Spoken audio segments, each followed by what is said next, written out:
Hey folks, this is Dojo Talks, our chess podcast. Today we are talking about the first year of our Dojo Training Program, as well as the release of the 2.0 version and maybe some future thoughts as well.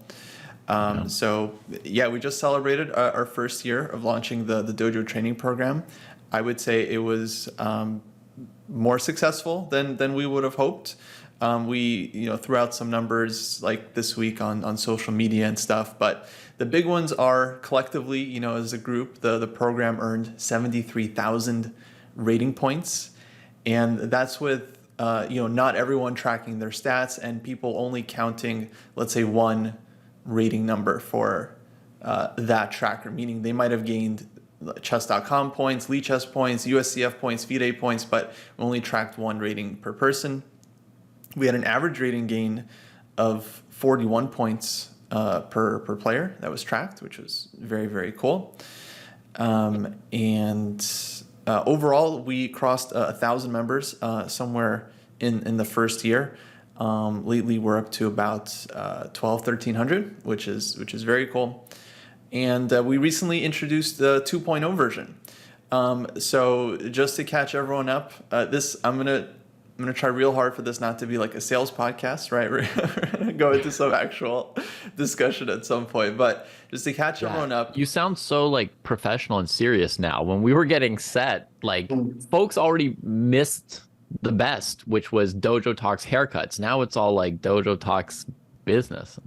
I mean, you were more fun a minute ago. I turned it on for the content.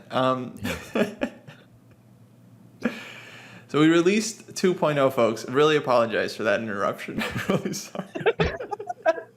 This happens every time he gets a new haircut, my friends. All right, Kosi, continue. Thank you. With the 2.0 launch, there was some major updates. The big one was that we essentially moved everything onto one site, which I think made things a lot easier for members. We have this new site architect named Jack, who has done wonderful things with creating like the new program, putting the program up on the site, having a scoreboard that people can easily log and track stuff on, adding activity tracker, time tracker, all this cool stuff.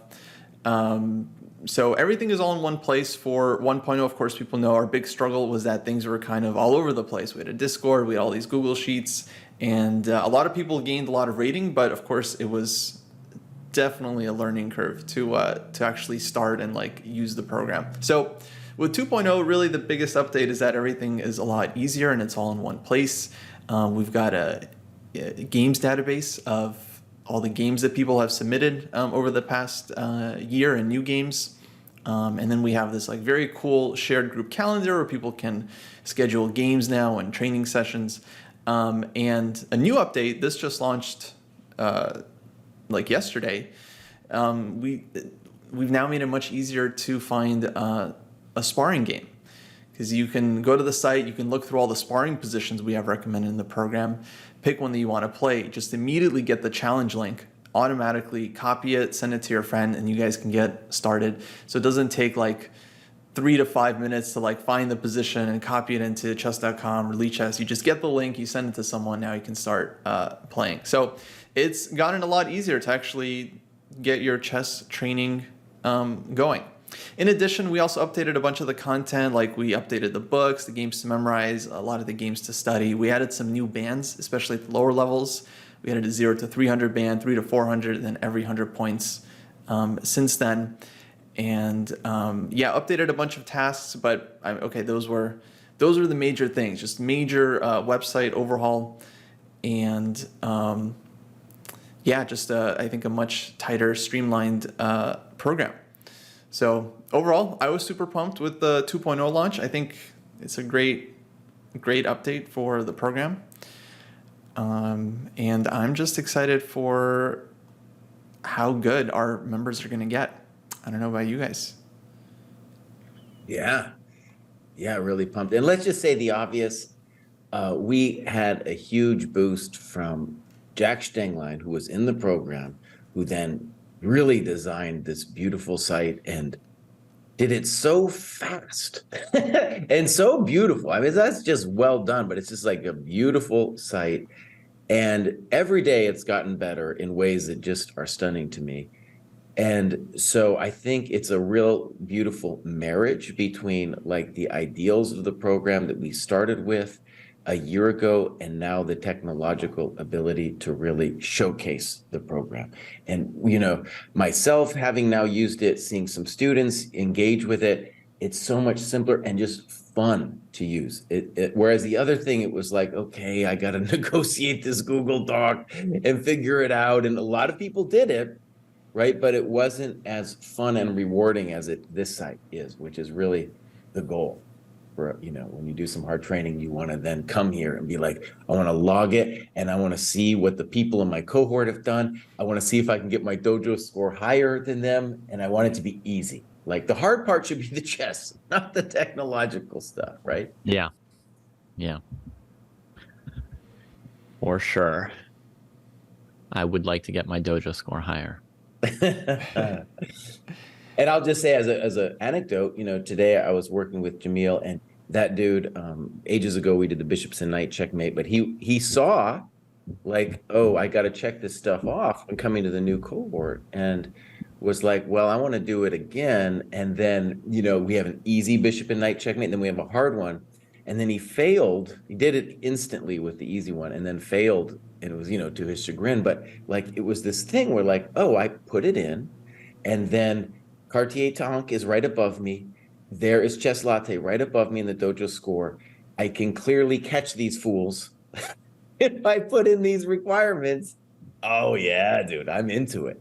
And it's so much more fun too. Then for us, me and Kostya, we need more people to join us in this 2,400 plus cohort, because it just makes it so much more interesting and fun to have a bunch of people and then see what they do. Absolutely. Yeah, I think group accountability is very interesting and important. I think the competitiveness of that's just naturally built into the scoreboard, having this kind of leaderboard type thing, is definitely going to get people to do a lot of good work. No, I think it's just like just a very, helpful tool. We've got a walking group here in St. Louis. You guys, I don't think I've told you this, and we're honor bound to do 10,000 steps a day. There's 4 of us chess players here, and if we don't do our 10,000 steps, that means you're buying coffee for everyone the next day. And so far, no one's missed a day. Everyone's done their 10,000 steps. It's very simple, but it's very powerful. And you're logging it on some site? Yeah, I mean, all your phones now just kind of log it. Like my phone just logged it automatically. I didn't even, ask it to. Just listening to our conversation. An app or nothing. Yeah. No, it just comes with the phone. Yeah, we'll track everywhere you go. No problem. Yeah. Like, I overheard you having a conversation about walking with your friend the other day, and I downloaded this app for you and installed it and set it up. Yeah, exactly. Thank you, Alexa. Thank you. So yeah, I'm very excited about because we not only have the inter-cohort competitiveness, we also have the intra-cohort competitiveness, because Jack installed these dojo-wide stats. So now people can see what all the groups are doing collectively, like how much time they're spending, how much rating they've earned, and just who they are in terms of numbers. And I feel like the cohort versus cohort scoreboard is also going to be very important, as people are just going to want to, gain points for their team. Mm-hmm. Cool. All right, let's get this thing moving. Jesse, you want to hit us with a thought experiment? I want to do a thought experiment. Okay. So, friend of the dojo, James Altucher, has a podcast. Beautiful podcast. Check it out. And it's just called The James Altucher Show. And his most recent one turned me on to a really interesting idea that can be applied to various facets of your life. And it's called the 10X principle. So here's the idea.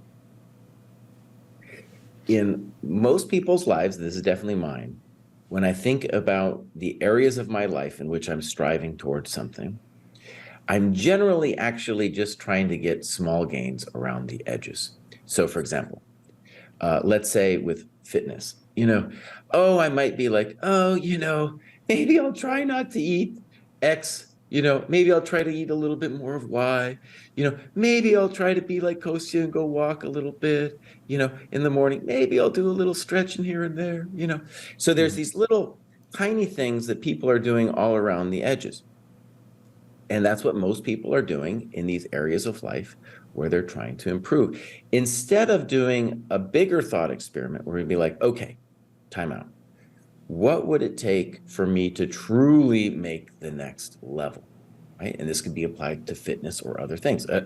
Let's say, for example, let's say you're a father like me and David are, and you have a family and you want to take it to the next level. I think David is actually doing a really interesting 10X experiment at the end of this year where he's taking his kids to France for a year, right?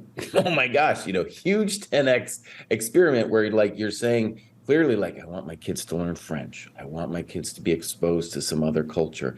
I want to have time for a year to be with them more than I would in our normal circumstances. So that's an example of where you can use this 10X principle, in areas that are completely, you wouldn't normally think of being as competitive. It's not competitive, but it's just for your life. Okay. The other thing that's really interesting about the 10% versus 10X is when you're doing the stuff with the 10% stuff, we're just like, oh, maybe I'll have a little less salt. Let's go back to the fitness metaphor, right? Oh, I'll have a little bit less salt, Well, the things you're doing are all the things that your competitors are doing as well. They're all thinking that same way. So they're also making these little tiny adjustments, trying, not too massive. They're staying within their comfort zone, right? And then just trying to do these small changes. So the small changes you make are actually going to be replicated in the cohort around you, whatever it is you're doing, right? And so that allows you to stay in whatever safe place you were, the area of comfort, and really keep all whatever bad habits they are that are holding you back. So then when you do the 10X experiment, it's like, okay, well, what would it take for me to make the next level? And what would the next level be, right? So for example, with chess is an interesting example for myself where, especially since I've been doing this chess dojo thing and I don't have that much time, I have the family as well, I've definitely been in a 10% mindset. So what would it take for me to go full on in my chess, right? Another really interesting thought experiment for me, and also even for the dojo, what would it take for me or somebody else at this stage of my life to really go for it? And what would the result want to be, right? So I bring it all up, of course, because then looking forward for Chess Dojo, what would 10X mean? So a first obvious answer is just 10 times more people. But, that's like an uncreative response. It'd be great, of course, to have 10 times more people, but it's kind of an uncreative response. And so the thing that I kind of wanted to throw out is what would it take and what would we want to do if we had a full-on vision for what it would take to get to the next level? So here's some obvious things. Most of us are doing side gigs on the side for money. DM Hokie, I teach some lessons still. Kostya's we're doing work for St. Louis. I mean, it would be really full on, obviously, if we all stopped those side gigs and we're just nope, boom, it's just Chess Dojo. That's an obvious example that would remove a safety blanket, right, for all of us involved. And it would instantly create a lot more effort from all of us, going into the site. Another one would be making investments, right? Being okay, our videos are kind of sad. We do on YouTube. Let's invest more into them, right? And honestly, I think we've got a great start with this guy in France that's helping us edit the newer videos that have come out. We've just done a couple, but that's an example of okay, we're going to make this commitment to making 10X, which is truly okay, well, the quality has to be improved. Okay, so I'll leave that was my spiel. But we can, I wanted to kind of throw that out there, get your thoughts. And I'll say one of the things I'm hoping for this discussion is a lot of times, you guys, when we meet behind, just our normal Zoom calls and talk, we often have great ideas. Oh man, you think of a lot of small improvements of the dojo. We've come up with some really cool ideas, and they might seem small, in the big picture, but day by day, it's like, oh, that was a cool idea. And you add it up and you add it up, and it starts becoming this cool picture. So anyways, that's my kind of hope for what we can do today in thinking about the future of Dojo and Dojo 2.0. Yeah. I mean, I think the whole project of, like, we just had a conversation just as a dojo talk. Is there such a thing as a universal training program, right? Mm-hmm. And then in a couple months, we made the thing, right? And the changes from version 1 to version 2 are pretty dramatic. So I think that, so far we definitely haven't just been puttering around the edges with it. Right. But thinking in terms of what it would take to go to the next level, my first thought is an investment in marketing. Basically, I mean, I'm not a fan of marketing. Yeah. I see it as mainly a waste industry, but if we wanted to take it to the next level, I think that's kind of what all of us are most lacking, right? Like, and it's not even, I mean, it's not even necessarily that we don't know how to do marketing. It's that it's not something that we want to spend our time doing, maybe. Mm-hmm. Like, you've got a bunch of marketing ideas, but you'd rather record another chess video, right? So, I think it would be investments, and I think it would be in people, because I don't think it's something that any of us are going to do, but we need more we need like a community event manager and a marketer, mm-hmm. something like that, right? Like somebody who's like running tournaments all the time, who's facilitating stuff, who's getting people together for book club and whatever, right? And then somebody who's like really working on ideas for spreading the word, and we have ideas sometimes and then may not implement them all. So. Yeah, I would agree with that. I think like a community events person would definitely be very helpful. One thing that we've kind of gotten going in the Discord is like these book study groups. They've been mostly kind of self-driven. Like one person would like to study some book, they start a group, others join. It's usually like 1 or 2 people each week that's kind of doing the driving. They set up the group, they start the voice channel, people join, and then I think people enjoy it. I usually see the same folks in there, time and time again. That takes a very extroverted individual to kind of set that up. And it'd be great if we had that extroverted individual doing that all the time and setting up meetings and getting things going. Because a big part of training is just like working with others and doing stuff together. And I think you get more done. You're also just more productive. You meet more often. Just like so many benefits to working with a group. Agreed. Yeah. So to me, those are the two obvious points where we would get a lot. Yeah, I mean, remember we made that list of masters that we know to invite to come do the training program with us and train with us, right? But like part of the issue is we don't personally have the time to have 100 conversations with people because we've got all the other tasks to do, right? Mm-hmm. That would be something else that, like, if we had somebody who's like a dedicated marketing outreach kind of person, right? They could go around and go to other people and bring them in, right? Like, here are some like things I'd like some other like coaches to check out our training program and then tell us what they think about it. We might get some good feedback, might give us some ideas to improve, might also lead to them recommending their system to their students if they actually find it's really cool and helpful. And it would be a way for us to connect with more teachers, as well as improving the product. But again, somebody needs to go out and might need to contact 20 coaches to find 5 who wanted to come hook up with us and look at it for us, right? And negotiate potentially negotiate something around it, right? Like they might want, who knows what they might want, right? In return for collaborating with us in that way. You know, or getting other streamers to use our training program, right? So like finding 1700 rated streamers and getting them to use the program and train it on their stream, and then their community finds out about it, etc. I mean, you know, you could have all these marketing ideas, but someone has to go out and do a lot of footwork for it. And yeah, I mean, I can think of the ideas, but I'd rather teach a chess lesson. Yeah, All right, that, you guys, I think, go ahead.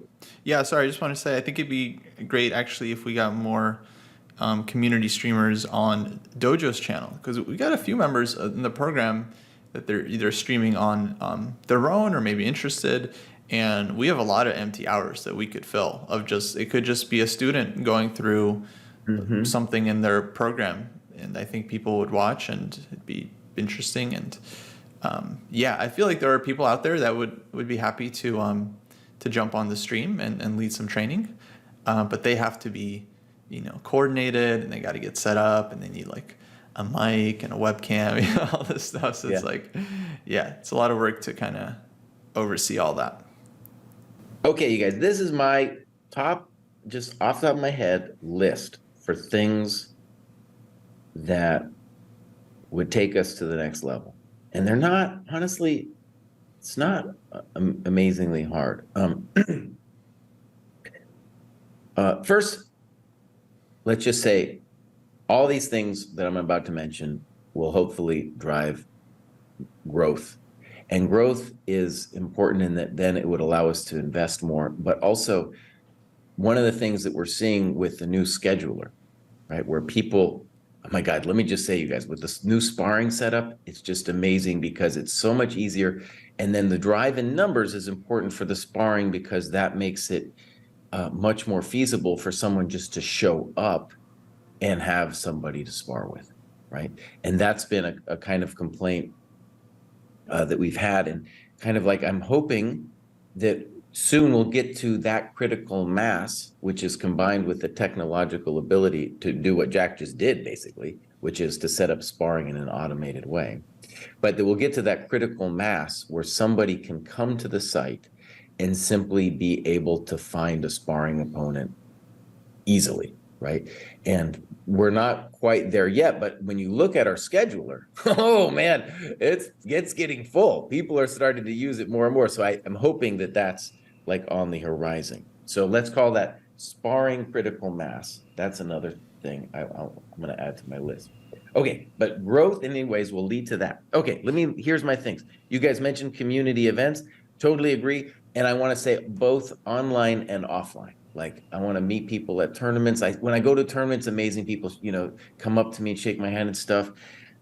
Along that lines, though, we need merch in the sense that I go to a tournament and it would be a lot cooler if I had a dojo shirt. And we don't really have a dojo shirt yet, and we don't have a logo.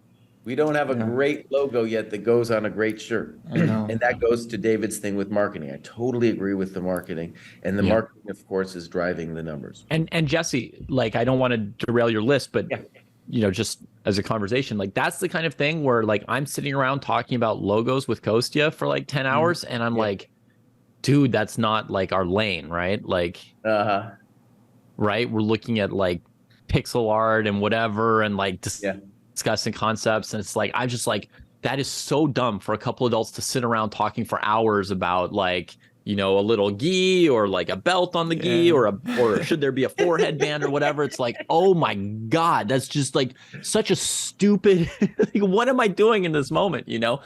But then, as you say, I mean, it would be really helpful at some level for us to have some of those things. So it's such a critical goal as it unlocks so many other things. Yeah, that's right. I know. Right. I mean, it's important. You know, it's a symbol. Symbols are important. Symbols. Yeah. And so, for example, I go to a tournament, and many people will recognize me just from videos or something. A lot of people, not even from the dojo, just see me on YouTube or something, and they'll come up and say hi. But if other people in the dojo were wearing some kind of dojo shirt, then it's like, oh, that's my tribe over there. I can go shake this person's hand, hang out. Yeah. Totally different experience. Okay, the next in the list is Jamil in the chat mentioned that our audio visual, basically our YouTube's production value could be higher. I totally agree. And I do feel like with this new guy who's going to edit our videos, it's on the path, but all of us need to work on just the production value. And with that, you know, the big hope from the beginning of the dojo, even before we had the training program, was to get some kind of YouTube viral video. And we had a couple of them. Maybe we've got a couple up to like 80, 90,000 views, but never like the stunner. We've never gotten like anything over 1 million or something like that. Yeah.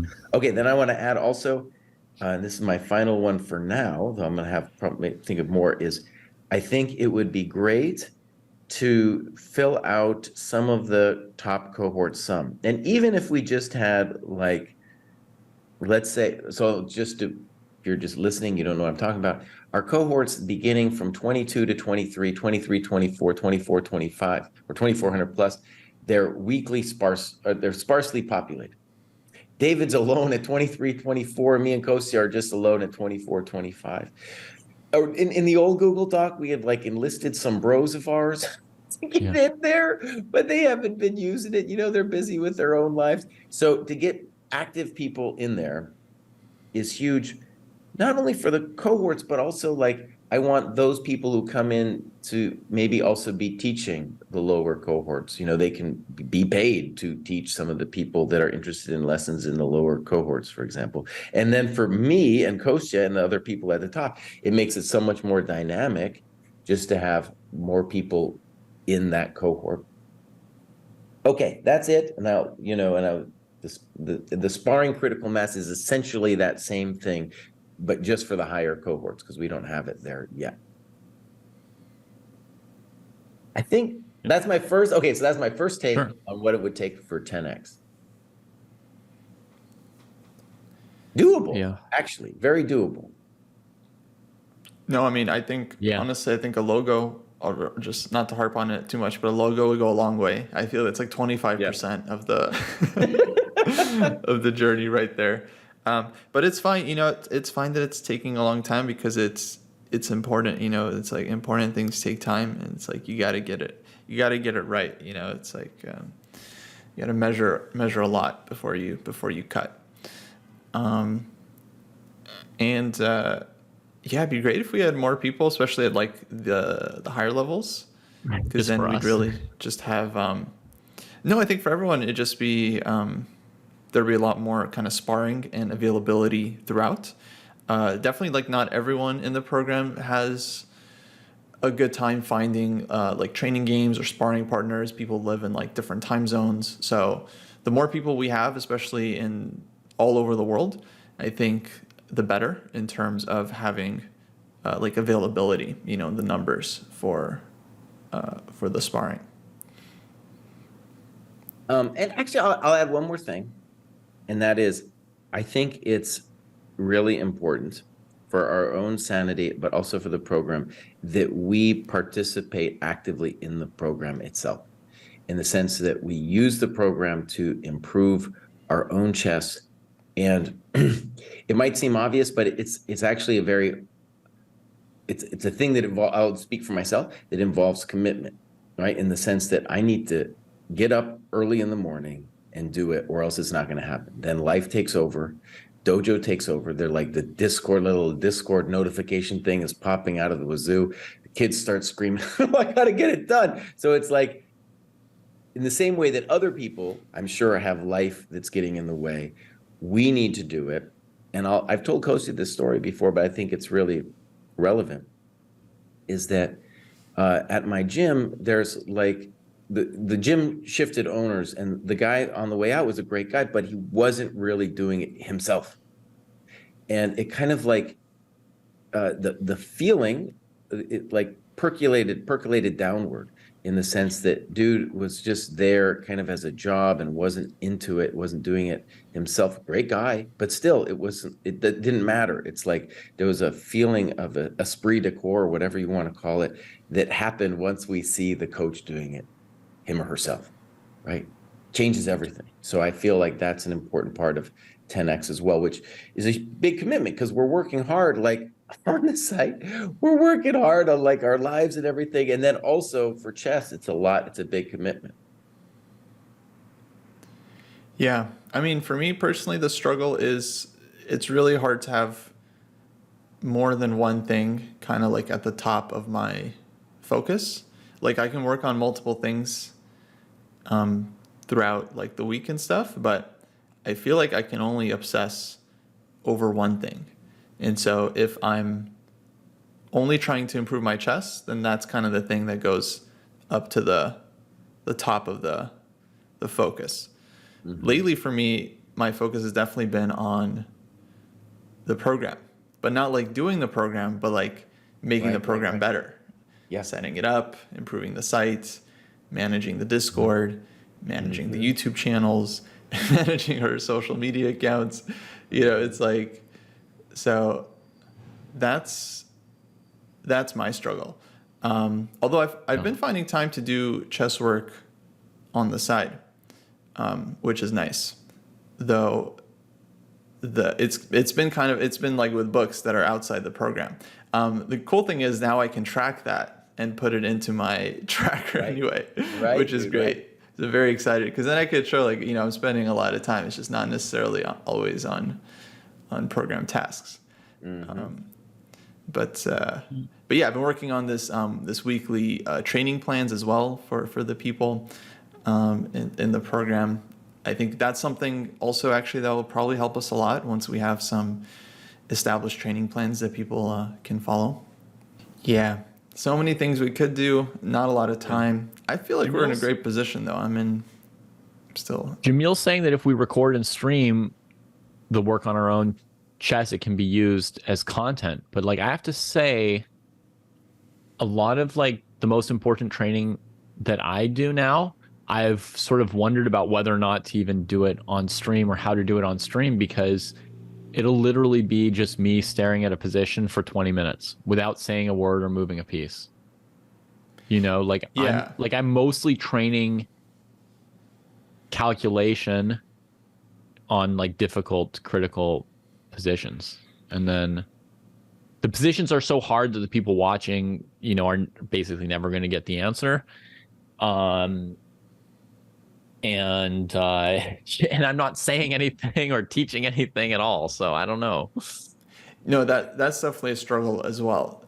Streaming, the actual training for us, most of that content, it needs help to be like it needs like a host. For instance, you're there working on the puzzles, and then I'm there talking to the audience and like explaining and engaging with them. Yeah. Like it would definitely need to be formatted properly because it's interesting for maybe like high rated players that are solving the puzzles along with you, but that's unfortunately a small portion of the audience, and most people, especially like if we're talking about like YouTube and trying to get like real numbers on YouTube, most people are not going to be interested in 1 hour long video that's like mostly silence and then like some, you know, explanations. Like it's like great lesson material, but that's not what it's not what YouTube is really built for. Yeah, and for those asking about just thinking aloud while you're doing stuff like that, that's not how we actually think. Like if we think aloud, that's not it. It has nothing to do with the actual internal process of figuring something out in a game. So then you're not actually training if you're talking. Now, I'll say it like this. I think I've got it in my head the way it should be done. Like, first of all, there are some things that you can stream. Like I did those puzzle survival stuff, and that like fine. And I input my games live when I input after I've done my notes. Yeah, annotating games I can do. That's fine. In particular, I think that there's a lot of content that can be created after the work is done. So, for example, right now I'm doing this book that Kosya made us do by Agard about positional. It's just a bunch of diagrams with positional solutions. Mm-hmm. And so I'm working through that. And then at the end, I'll do a book review, right? And that way also I'll be more in tune with the program itself because the book is in the program. Also, when I analyze the games, my own games, I do it by myself. and then put it in, and then talk. Often I have a coach, and I'm going to stream it as well. So I'm just trying. But one thing is very important is that I have the time alone. That I do not stream in the really hard sweat work stuff that I need to do. Yep. That is not available for me to. No, that's just me. That's just me. And if it's not me, then I'm not working on my chess. Then I'm just doing it for the site, which is not a dumb pursuit in life. But like I'm saying, I think it's important both for myself and for the program that people are like, oh yeah, Pry is also trying to do this. Dude is trying to win the senior championship. He's at least trying to qualify for the US senior and all this stuff. I think it's important for them to see that. At least that's the narrative I'm giving myself, because I do enjoy studying, and I want to improve. Yeah, I mean, on that, I think, the annotated games thing, that's like, I think that's totally fine for the stream, and people will happily watch that. But then for YouTube, it has to be like just completely edited down or translated in some way.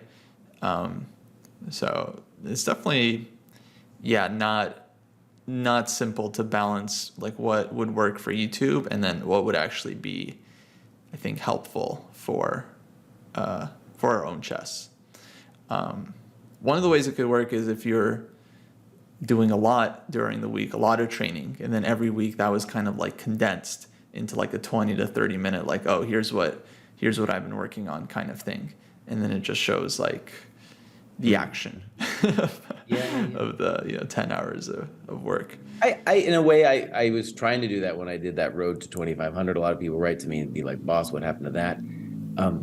Here's a nasty comment. Here's a nasty comment in the chat, but that probably is ultimately productive. Okay, I'm gonna read the nasty comments. I'm gonna read the nasty comment. You guys are amazing at chess, but need someone like me to teach you how to make content. Now, whether it's like Nicholas Sloan or not, I think it is true that if there were some guy or some woman to teach us how to do content or to help us with content, that would be an example of an investment that we could do. It might even be a slightly big investment that would be like, oh, that's a big investment. That person might cost a lot. I don't know who that person is, right? But that would be an example of an investment that we could make. And to a certain extent, like, we at least did a small step in that direction when we hired the French guy to do he's only edited like 2 vids at this point, right? But that's been there's at least a push in that direction. Yeah, no, I think it'd be great if we had like a dedicated videos person that we currently don't have, because then they would be able to kind of manage our YouTube and, let's say, form our content better, and just have let's say, consistent voice and vision, which I think would go a long way. I mean, we're getting there. I would say that we found our voice for the most part, which I think is the hardest part. It's just we need to find our form as well. But we'll get there. I guess what the way I read Nicholas's comment, and I think it's valid, is there's aspects of the production value that we probably, at least speaking for myself, don't care too much about, right? But sometimes I can't figure out where my sound is low or something. If we had somebody to figure that out, to walk us through it, it would help a lot. And like now, I could have put a blind over the window behind me. It might be better looking or something like that. I don't know. So that would be an example of somebody who could help us with those kinds of details, right? I get Kostya smirking. I get it too. I'm like, I don't know. That's of all the things. We definitely need some tech help. That's for sure. We certainly need a lot of tech help. All right. Should we move on to another topic? Sure. Let's move on, boss. Yeah. All right. Should I pick the topic? All right. Sure. We've had several people in recent times ask us about senior discount. And another discount that we've considered at some point in the past was basically around countries, right? That in some countries, $100 is like an insane amount of money, and in other countries it's not. So that like country by country, you might want to provide different prices. And this is something we've just discussed a little bit in the background, but I always like to take our most private conversations and put them in front. So what do you guys think about offering discounts? I mean, I'm against it, but go ahead. You're against it. I thought the communist was for sure into discount. Yeah, why are you against it? What's your reasoning on that? Okay, fine. You want me to go first? Well, basically, I think it's too much of a headache for us. It's too much of a headache for us to manage case by case. We don't have, a person on staff to check what countries people are in or what their age is and like figure out what the price should be and blah blah blah. It's just a headache to deal with it. And I'd much rather just drive the price down overall for the moment, or leave discounts to some point in the future where we've got such a critical mass that we can have someone else on staff just handling those kind of questions. Well, currently, I mean, shout out to DM Hokie. He's kind of the man behind the scenes that is fielding all those questions from people. So, yeah, I don't know. I think honestly, it's not really that many people as a proportion that are asking for discounts. So my personal intuition is that anyone that asks for one should just get it, because like if you're asking for it, that means you probably do need it. Okay. We're going to get a lot of questions now, boss.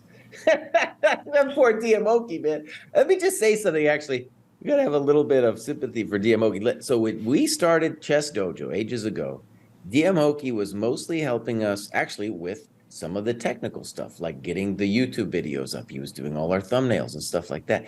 Now, Diamoki is mostly negotiating people on the site with people on the site that there's like 50 emails a day he's answering, right? Like, how do I do this? How come this doesn't work? How come that doesn't work? Then they get to Discord, and then dude is also answering all their questions there. That's basically what poor Diamoki is doing. So like, right, if we, to David's point, anytime you make it slightly more complicated, it makes that person, that interface person's job much more difficult.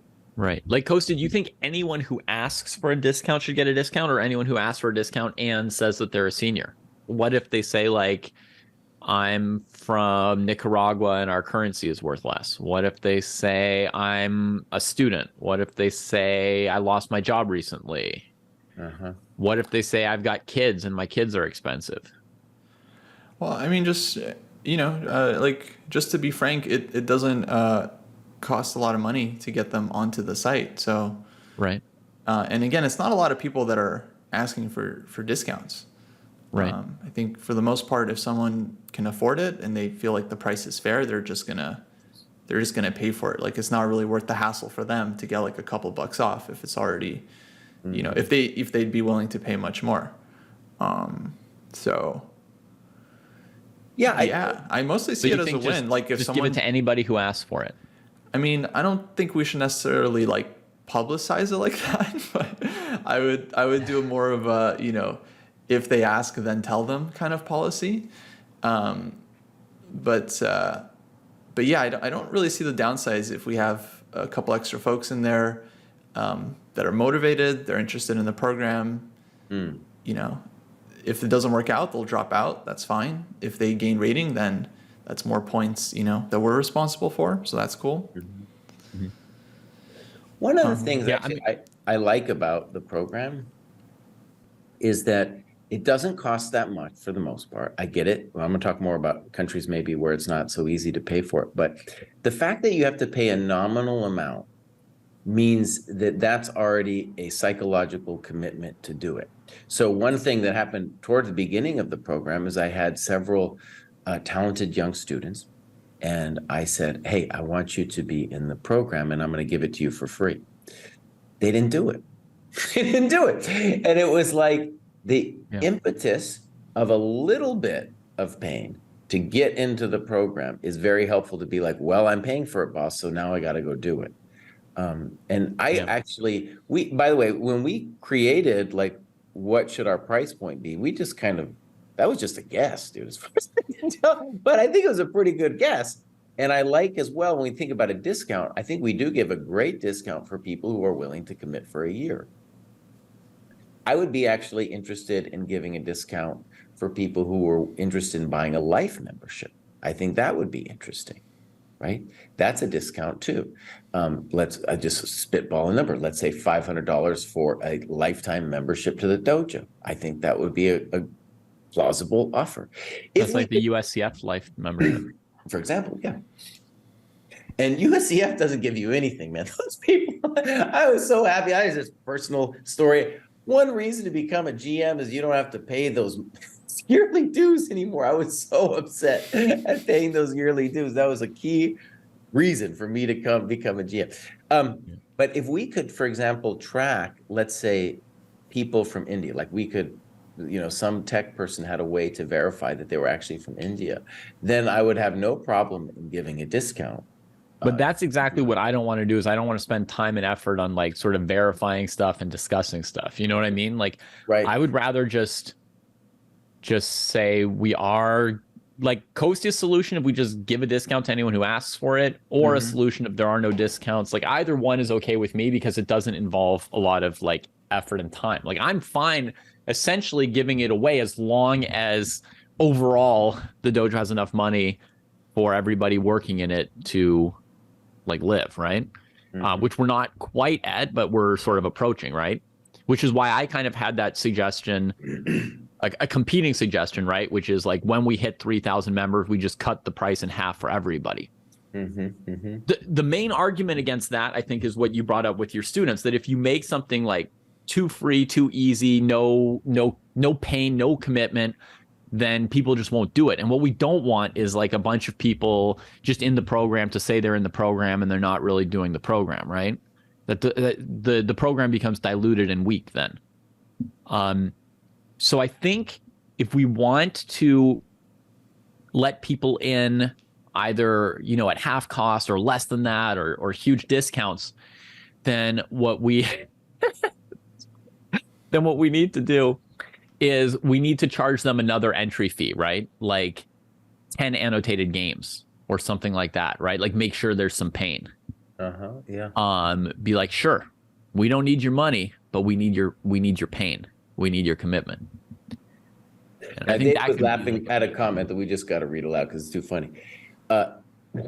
We should charge seniors extra because of all the extra tech support that they need to be getting onto Discord and everything else. Yeah. Yeah. Because those are the people that are costing us extra. It's kind of true, man. The time that DM Hokie devotes to my technological problems it's been better recently, by the way. But in the past, It's been kind of hard. And definitely, like I had 2 older students that really struggled with Dojo 1.0. They basically gave up on it. And now, coming back into it, I think it's going to be pretty, I think it's very usable now.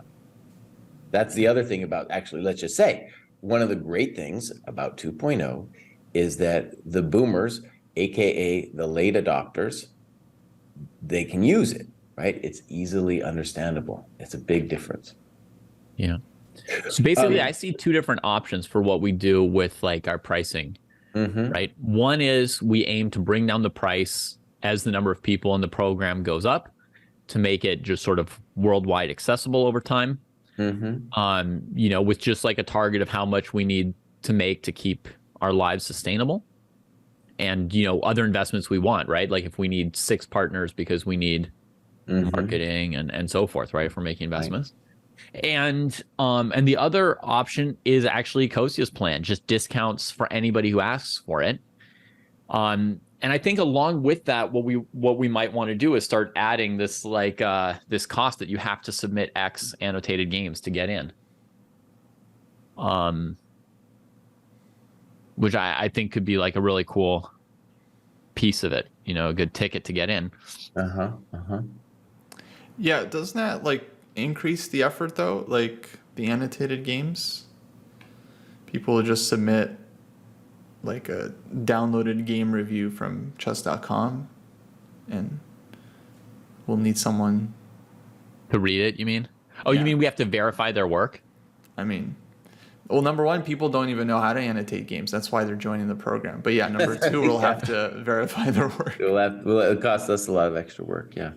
There's an interest. By the way, I'm very. Obviously, we wouldn't be verifying it. We would just be hoping that they were actually doing it. Yeah, come on. I am mostly happy with the price point as it is. But one interesting thought experiment is if you raise the price, that has interesting benefits too, in that you would weed out the people in the program who are just kind of doing it so-so, right? We actually did a kind of similar experiment in the sense that with 2.0, we're seeing how many people are actually transferring over.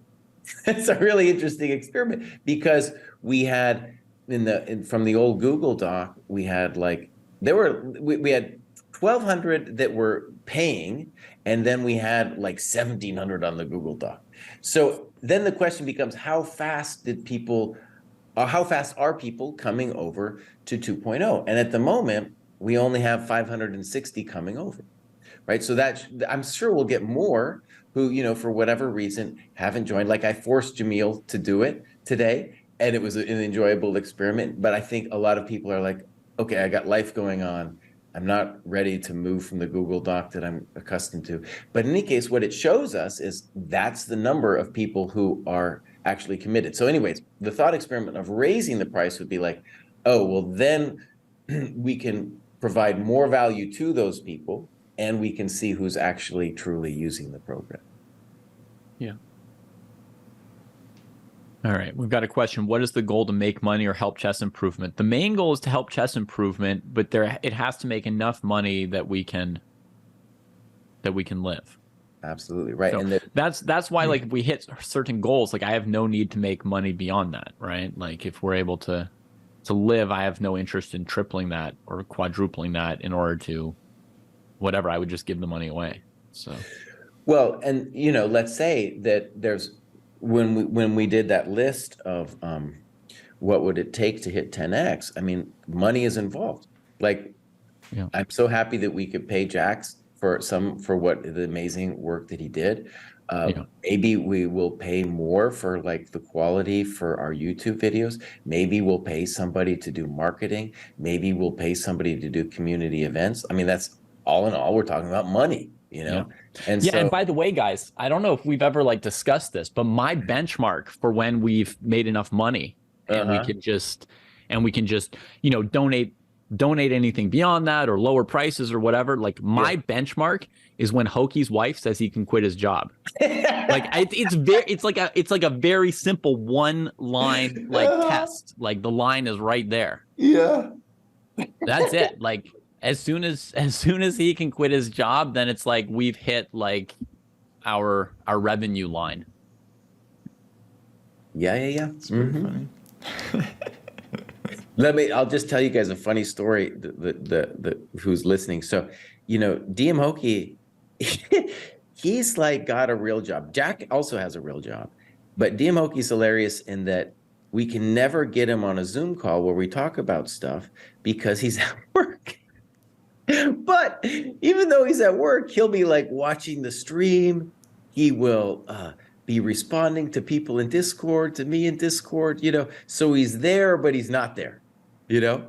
So it is this interesting thing where, and it's not just DM Hoki, but it's me too. I'm giving lessons and I'm doing stuff on the side. And so I did the Chessable course, yada, yada.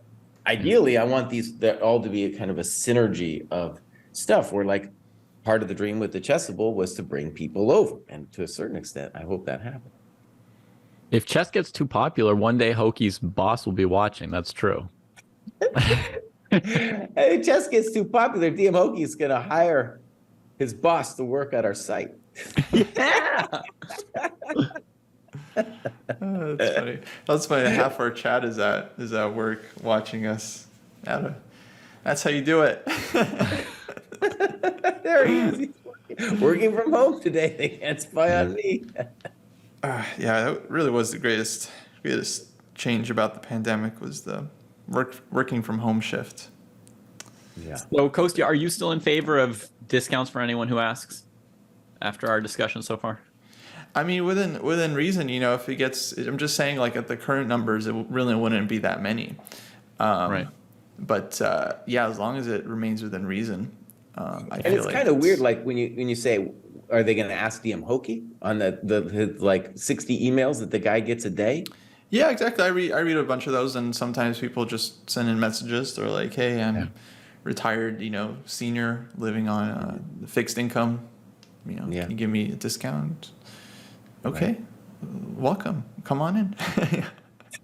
How about you, Jesse? For or against Kostya's? I think if it could be automated, right, then that makes a lot more sense. I think if Hokie has to Hokie or anybody else has to like negotiate with people, because that's ultimately what people are doing. And even people with money are a lot of times like, well, I'm a negotiator, you know. You want to sell me that enchilada for $5? How about I give it to you for $2.50? you know, Yeah. a lot of people are just like that. And oh my God, we just don't want to deal with No, it. That's I don't why think set price makes it so much simpler. Yeah, I don't think there needs to be a negotiation. We could have a private senior price or whatever, and just give people a specific code or something. We could see how make sure the code isn't getting abused, and then that would be that. If that's not good enough, okay, fine. But we could have something. If I could do a discount, it would be if we could verify without any drama, with just like automated, somebody figures it out with computer tech, who is coming from what country. If someone's from Africa, India, some of these countries that don't have a lot of money, and if we give them half off, I'd be fine with that. But it needs to be automated. I don't want somebody to be writing in and being like, I'm from this country, and then DM Hokie has to like, no, it needs to be automated, Mhm. Okay, yeah, maybe we'll find a way. Yeah. I would also be okay with this if as long as we're not spending our effort on verifying it. Right. Oh, this is a good one. All right, just ask them to take a photo and then send it on Discord. And if they can't do it, then that will verify them. If they don't send a photo. That's good. Yeah. Okay, and how about the idea of just bringing the price down across the board when we get to, X number of users? Who is for or against that option? We could talk about it, but I think one of the interesting things is that the more we grow, the more capital intensive it becomes, right? And that's what we're discovering. Like we got really lucky with Jack, right? If we had to go out on the market and try to find somebody like Jack to create what Jack created, oh, buddy, that would have been a gazillion dollars, right? And there's going to be things like that we are probably going to need to pay for. We might lose. Maybe Jack, dude, he's going off to Rome today. Maybe that guy falls in love with Italy and is like becomes a hippie and drops out. Oh, buddy, then we got a problem. So there's going to be, I think, an increasing need for us to invest whatever it is that we grow into the project. So my guess is probably not. Yeah. And the price point, like I said, I think the price point's great. 100 a year is not a lot. And in the US, like I agree for sure. In the US, I agree for sure. Yeah. But I would like it to be internationally available. One quick, I want to tell one quick story that's a little bit related, but I just find it so interesting. So on this, the friend of the dojo, James Altucher's podcast, he had the dude who founded Waze on. Now, if you don't know, Waze was this traffic app, and it began, I didn't know this, but it began like in the LA area where traffic is just extraordinary, right? It's just mind-bending how bad it can be there. And initially, it didn't even have a map. Like now, if you use Waze or Google Maps, it's just this beautiful map, and it shows you how long it's going to take for you to get somewhere. It's going to show you where an accident is. At the beginning of this Waze thing, there was nothing. There was just like some people were writing in like, oh yeah, there's an accident at 40th and 50th highways or whatever, right? So it was just that. And it was clear like these early adopters who were frustrated with the process of traffic, and they were the ones that then drove the site to become ultimately, something that was magnificent. Everybody uses now some kind of version of Waze when they travel. It's usually Google Maps now, right? But everybody uses it now, and it was created really by a couple of people who had a vision, and then the early adopters who performed all of this feedback and work, right? And I feel like that is in many ways the story of Dojo 1.0, is we had so many people giving us feedback, and then ultimately in the form of Jack, who was in the program and had a problem with the scheduler that he was like, yeah, I can maybe fix this. I know how to do this. Dude took it upon himself. And then honestly, he just started creating a site, dude. We just started doing it. And it was something we definitely wanted, right? But it just kind of came to us through this early adopter that, it was put on our platter. And now I feel with 2.0, we're kind of like at this interesting phase where we're still making improvements, but it's now gone to the point where we're user friendly. So in the metaphor of the Waze, right, it's like not having a map and then suddenly having a map, an interactive map that you can use, right? It's a huge difference. Better than like, imagine just like a feed of like, oh, there's an accident at 60th and 70th. Well, that doesn't mean much to the average, person using anything, right? But if you have a map and you can see it, it's like, oh yeah, now we're doing something interesting. So I feel like that's where we're suddenly at now with the new site. Yeah. I want to add one more final thing, actually, in terms of 10x. I mentioned this in a different discussion we had, but I feel that with the new sparring setup that Jack has, that one of the dreams of the dojo was to do opening sparring, and now he just put in the sparring positions. By the way, let me just describe this. So you go onto our site, and we have all of the sparring positions with end game, middle games, and now openings. And dude just set it up with a picture of the board, and then boom, you click a button and a challenge is created. You send it to your bro, and then pop, it's on. It's on. You are playing within seconds. So with that, I feel like we could become the site, not just for training in general, but opening sparring in particular. Like people could come to our site and just use that because it's so cool. So that is just a further thing that I think we can develop from here, possibility. Yeah. Oh man, there's so much to do. there's so much to do. So let me take you guys to another topic. Okay. Which is, what's your dream 10 years down the road for this program?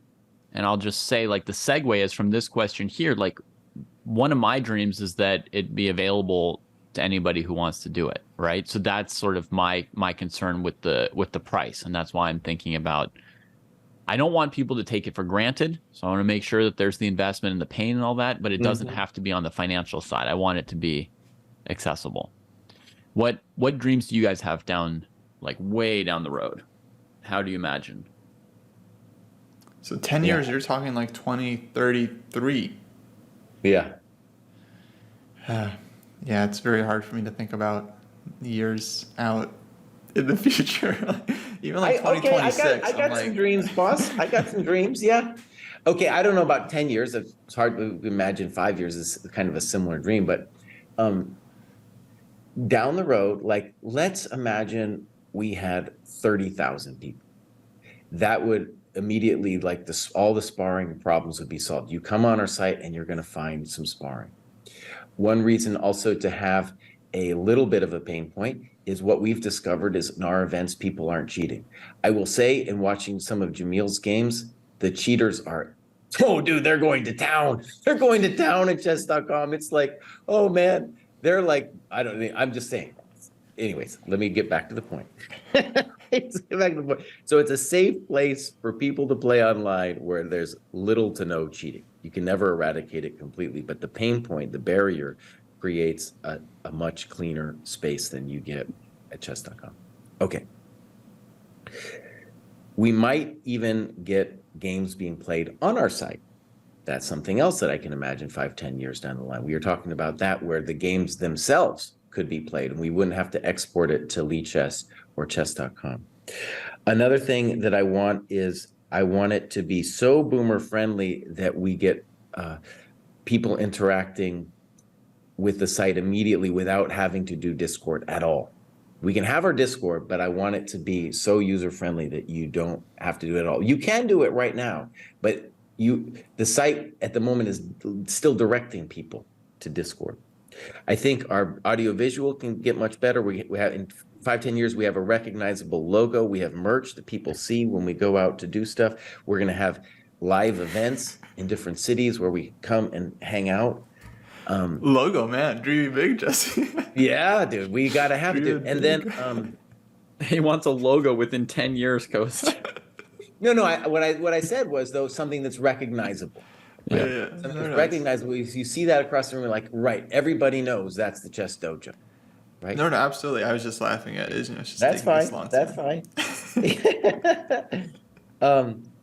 And right, then I'm with David. If DM Hokie can quit his job, then we've reached a point where, like, it frees up our own, not just time, but like creative ability to work just on one thing, right? Yeah. And also, I want to say 10 years down the road that I make it back to 2,500, that I'm playing in a way that's not only competitive, but that's fun and interesting, right? That's something as a personal goal. I want Kosti to make GM in 5 to 10 years, dog. Yeah. And David, I've told David this for over 10 years, that he's going to end up coming back to chess. He's always like, no, I can't, man. Blah, blah. It's all these excuses, but the force is too strong, you know? David might give up chess, but I don't know if chess can give up David. That's one of the things. All right, so that's my 10-year dream. All right, I have a couple dreams to add to that. I think it'd be great if we had like a really robust community. Like if you imagine a dojo, you know, you have the senseis at the top, but then you have like instructors at every level. You have people that specialize in working with beginners.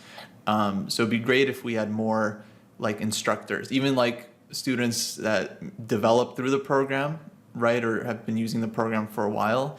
If they become more like actual like team members, I think that'd be cool. It'd also be great if we had more of like the ultimate sensei type of events. Like maybe it doesn't have to be like a huge production, but even just like a weekly thing where we spotlight some students, you know, we just like help them out a little bit. We see how they're going in the long run.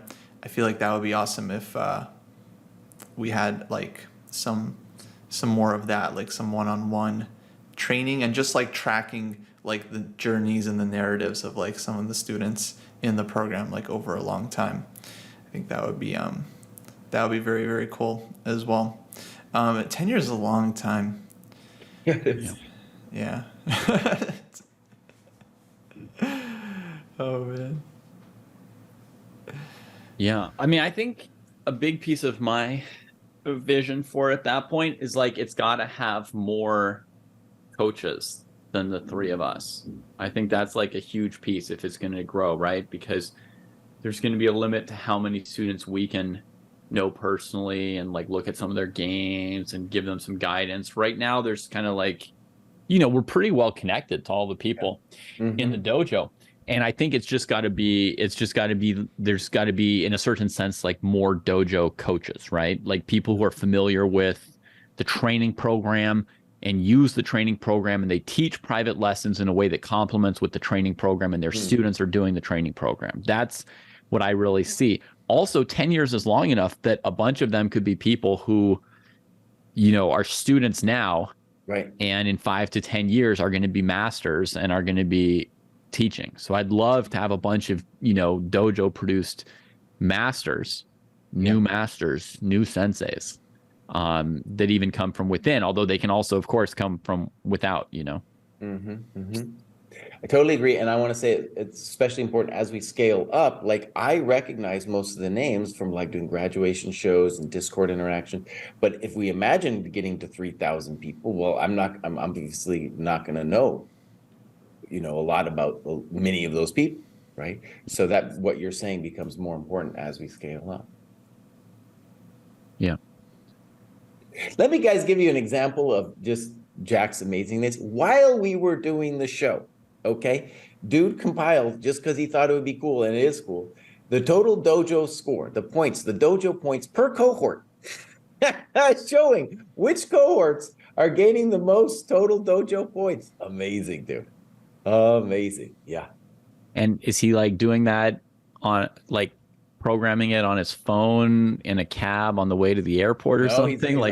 he's almost leaving. He's leaving soon. This was the last thing dude did. Yeah. And the average dojo score, 2,400 plus, is winning that battle, my friends. Let's We only go. got 2 people in that cohort, but Let's 2,400 go. plus is winning that battle. Folks Yeah. better catch up. All right, cool. That was great, man. That was good. Yeah. All right, folks. Quick I'll do question. it. Anything that you guys are really unhappy with in the program? Oh boy, that's not a quick question.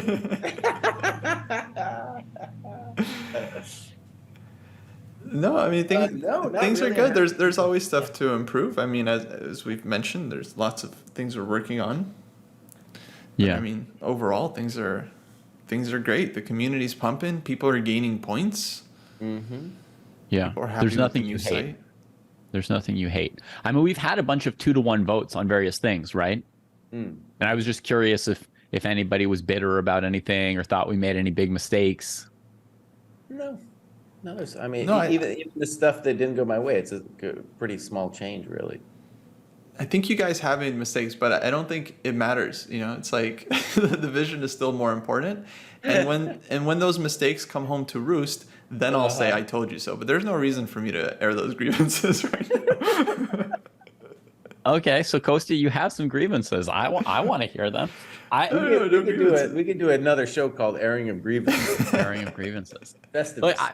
I would say one of the things that's been surprising about it is like I haven't felt like it was too hard to reach agreements with you guys. But one of the things I was wondering this moment was like, would we have ever finished the training program if there had been 4 senseis? And votes had been deadlocked 2-2 about stuff which, like months later, you find that you don't really care about it that much, right? Like I'm not sitting here even remembering which things you guys outvoted me on, like at the moment you might be like, oh, we should really do it this way. But then you look at the final product and you're like, yeah, it's cool. I've got no problems with it. Right. In general, I mean, I think we should be giving people a consistent viewpoint. I don't think it's necessarily helpful to constantly be arguing about like what are the best ways to whatever study and so on. No, I mean, I think that's why it works, because I think we all have kind of the same like overall vision of what chess improvement kind of takes, and so we agree on the big stuff, right? Yeah. Super. Okay.